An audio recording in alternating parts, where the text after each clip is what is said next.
Hi guys, and welcome back to another video. Today's video I'll be showing you how to install this GPS module into the Android head unit. Now this Android head unit is linked in the description. I filmed another video showing you how to install it, and this is a bit of a continuation from that. Now in a previous video I showed you how to install this Android head unit and it's been fine, but in order to use most of the features we do need the GPS unit because we want to have navigation and a whole sort of other features, so it's really important that we install this. Now installing this adapter isn't very difficult. There's a plug at the back of the screen of the head unit that has this, which will plug this into, screw it in I should say, and we will just leave the GPS unit behind the module so that it can connect to the satellites for the maps. The first thing you want to do is grab a flathead screwdriver or something with a very thin, very small head, and in order to remove these covers that we put in for the screws, just put it in, push it in, and just try and reef up. Careful as to not scratch it, because even from the other day when I was trying to screw the cover in, I scratched the plastic. So you can see it's very, very thin, so you'll need to be careful when doing that.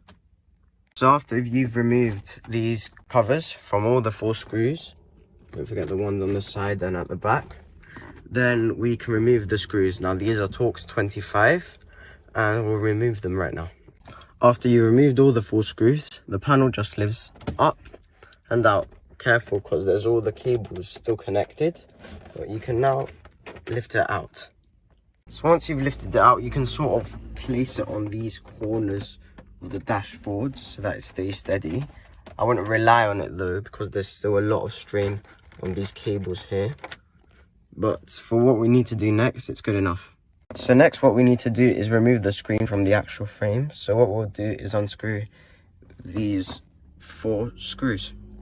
And after you've unscrewed these 4 screws, you can carefully now remove the frame from the screen.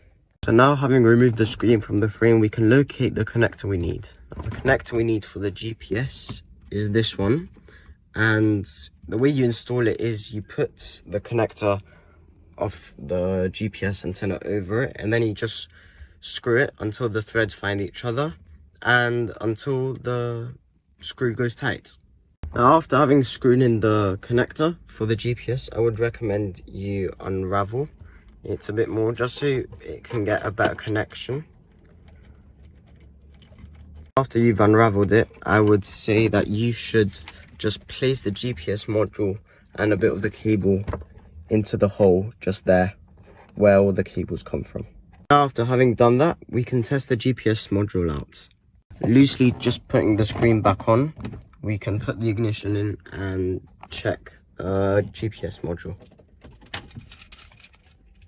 Now after having loosely placed the screen into position and having turned the ignition on, we can test the GPS module. Now we do that by swiping up, going to this app, and you can see here if it says on, that means that the GPS module is working. Now having seen that the GPS is working, we can now proceed to close up the screen. Now first I'll turn the ignition off, and we can take the screen out now and the frame to properly connect the screen back onto the frame. Now we can screw these 1, 2, 3, 4 screws back in, being careful to hold the screen in while screwing. So now after having screwed in those 4 screws, we can carefully place our GPS back into place, and we can test it one more time before putting the 4 screws back in. Putting the ignition in, we can now go back to the app and test that everything is working fine. And you can see it's on, which means everything is working perfectly and as it should. So now you can put these 4 screws all back in, and you can then go through the process of screwing them all in and putting the covers back on. After having put in the screws and the covers, we've now finished the job of putting the GPS tracker in. Now you might be asking, what maps can I use with this? Because obviously Google Maps uses networks. Well, if you look on the apps section, there is this iGo navigation app. Now this app, I'm not going to open it because it's probably going to have my location, but this iGo navigation uses your location from the GPS module, and it uses the satellites to program your journey. So I would really recommend you use this if you don't want to have mobile network open all the time from your phone to the screen, and then that's all a big hassle, to be honest. So that's what I would recommend. But anyway, apart from that, that's it. Don't forget to like and subscribe. Remember, this product is linked in the description, and I'll see you next time.